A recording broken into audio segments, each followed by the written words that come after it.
Sumainyo ang Panginoon. At sumaiyo rin. Ang mabuting balita ng Panginoon ayon kay San Lucas. Papuri sa iyo, Panginoon. Noong panahong iyon, nang tumingin si Jesus, nakita niya ang mga mayayamang naguhulog ng kanilang kaloob sa lalagyan nito sa templo. Nakita rin niya ang isang dukhang babaeng balo na naghulog ng 2 kusing. Ang wika ni Jesus, "Sinasabi ko sa inyo, ang dukhang balong iyon ay naghulog ng higit kaysa kanilang lahat, sapagkat bahagi lang ng di na nila kailangan ang kanilang ipinagkaloob. Ngunit ibinigay ng balong iyon na dukhang-dukha ang buo niyang ikabubuhay." Ito ang mabuting balita ng Panginoon. Pinupuri ka namin, Panginoong Hesukristo. Magsiupo muna ang lahat.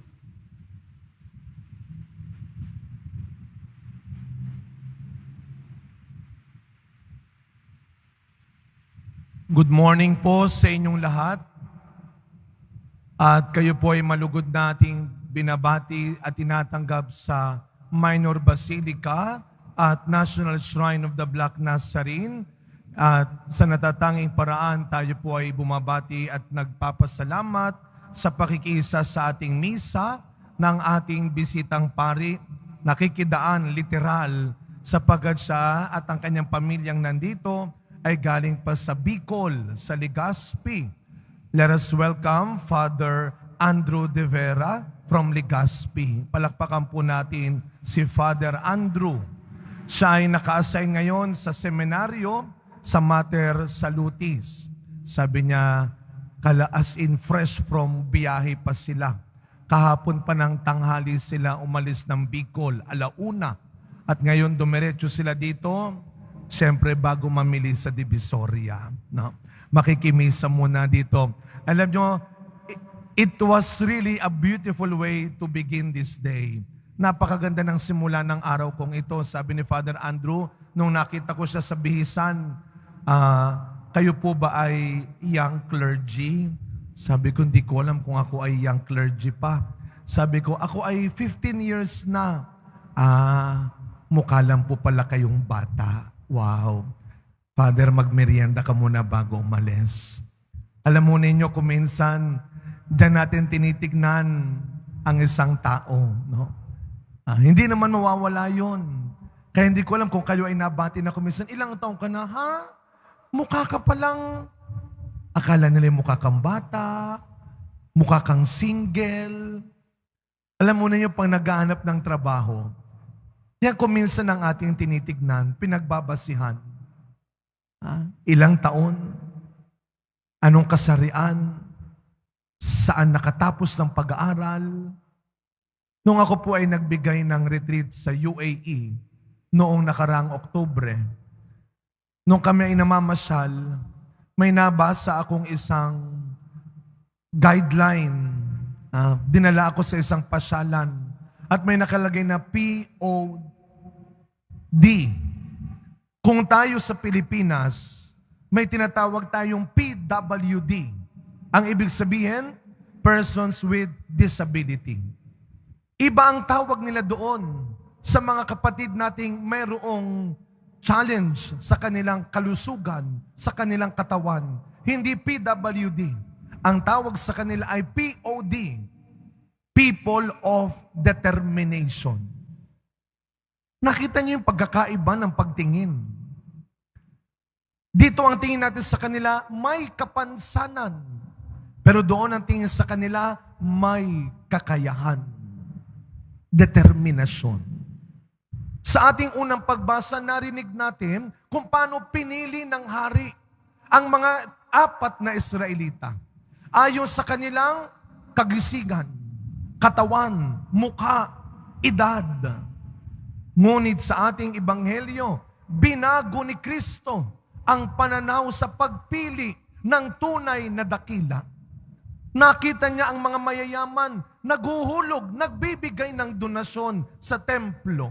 Ngunit nang makita niya ang babaeng balo, alam niyo kung bakit pinagdiinan yung babaeng balo? Nung panahon ng ating Panginoon. At wag naman na sana ngayon, and I believe, hindi na rin ganun kalala. Nung panahon ng Panginoon, ang mga babae ay talagang second-class citizen. Hindi nakakapagtrabaho, hindi nakakapag-aral. Saan siya umaasa? Sa kanyang mapapangasawa at sa kanyang magiging anak na lalaki. Kaya kawawa na ang babae pag naging balo pa siya. Ngunit sa kwento ni Kristo, ang babaeng balo ang tinawag niyang pinagpala at dakila. Bakit? Sapagkat ang dalawang kusing na meron lamang siya, ang binigay niya pa sa Panginoon. Lagi nating tatandaan, sa mata ng Diyos, hindi lamang niya tinitignan ang iyong kakayahan, kundi ang iyong kalooban.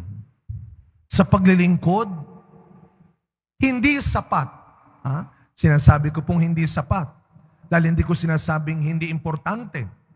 Kailangan din naman tayong mag-aral, magsanay. Kaya itong ating mga servants, kahit na gano'n na sila katagal sa paglilingkod, umaatin pa rin sila ng formation. Umaatin pa rin sila ng seminar, ng renewal.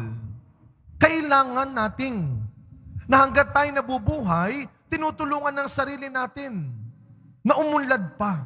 Ngunit, ang sabi ng Panginoon, kapag naglilingkod tayo, kapag nabubuhay tayo, hindi lamang tayo sinusukat ayon sa katalinuhan, kakayahan, lalo na sa panlabas na anyo lamang.